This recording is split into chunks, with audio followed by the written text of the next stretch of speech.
Olá, gente, graça e paz a todos, a paz do Senhor. Hoje eu quero falar um pouco sobre o nosso Brasil, essa terra abençoada, essa terra abundante. Eu queria falar sobre algumas curiosidades proféticas sobre a nação brasileira. Por exemplo, você sabia que o Brasil era escrito com Z e não com a letra S? Antigamente era com Z.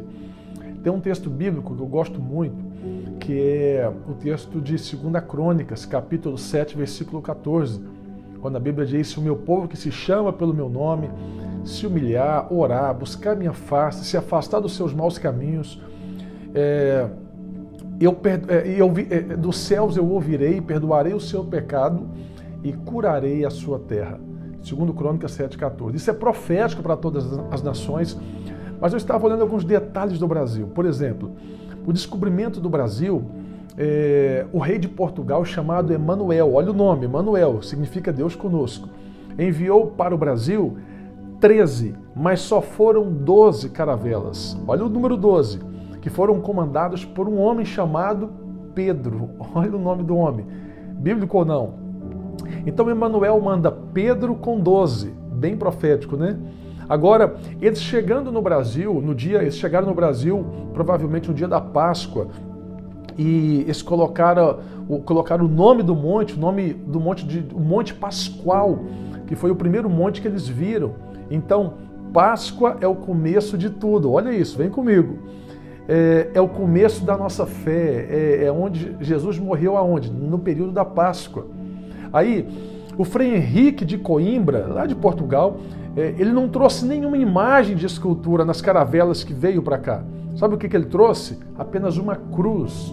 E essa cruz, ela está no Brasil, está em Porto Seguro, na Bahia, num local chamado Coroa Vermelha. Se você olhar, você vai encontrar isso por lá.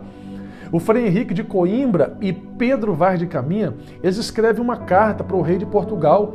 E na carta deles, bem direto, eles vão falar mais ou menos assim. Olha o que eles vão dizer mais ou menos na carta. Que eles eram responsáveis por toda evangelização na terra a qual eles estavam chegando. Essa terra era o Brasil. Então, o primeiro nome que deram ao Brasil, quando chegaram, foi Ilha de Santa Cruz.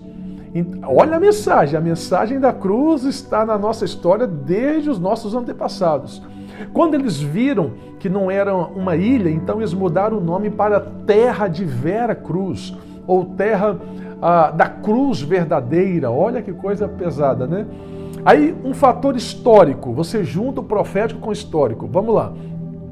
O Brasil hoje tem mais de 5.570 municípios, 26 estados, um Distrito Federal.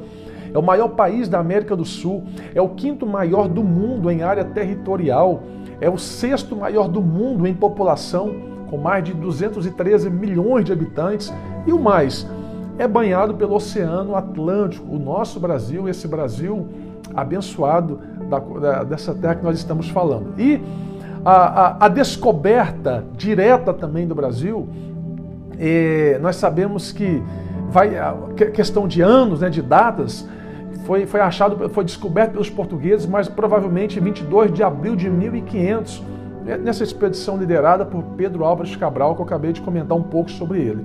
Mas aí veio os períodos no Brasil. Então, veio o período imperial. Por mais de 300 anos, o Brasil foi apenas uma colônia de Portugal. De 1808, aí em 1808, com a chegada da corte portuguesa ao Brasil, que as coisas começaram a tomar novos rumos, novas diretrizes, começou a ser tomada no Brasil naquele período. Então, dentro do período histórico do Brasil, nós temos esse primeiro reinado, que em 1822, quando Dom Pedro I deu início ao seu primeiro reinado, que durou até 1830.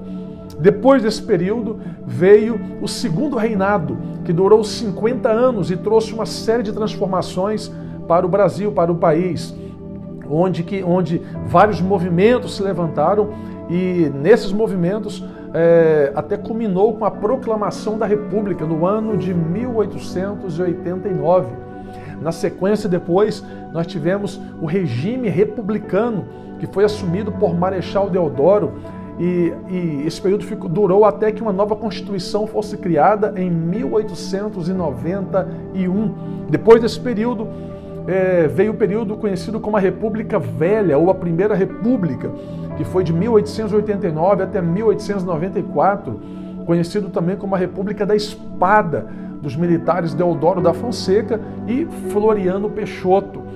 Na sequência disso aí, veio a então conhecida Era Vargas.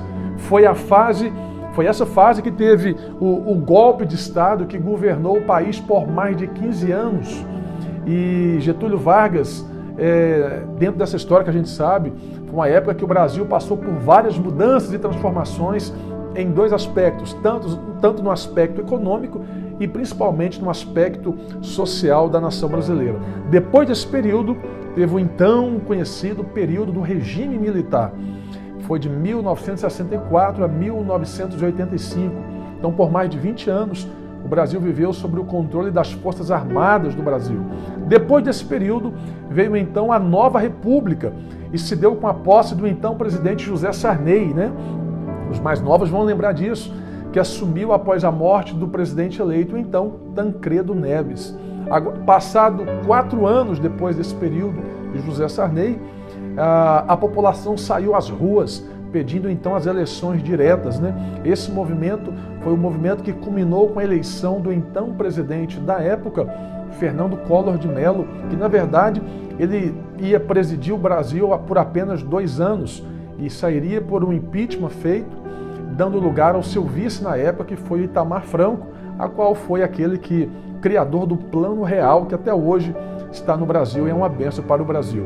Diante disso tudo, contexto histórico, contexto profético, nós não podemos deixar de acreditar e entender que o Brasil é uma nação abençoada por Deus.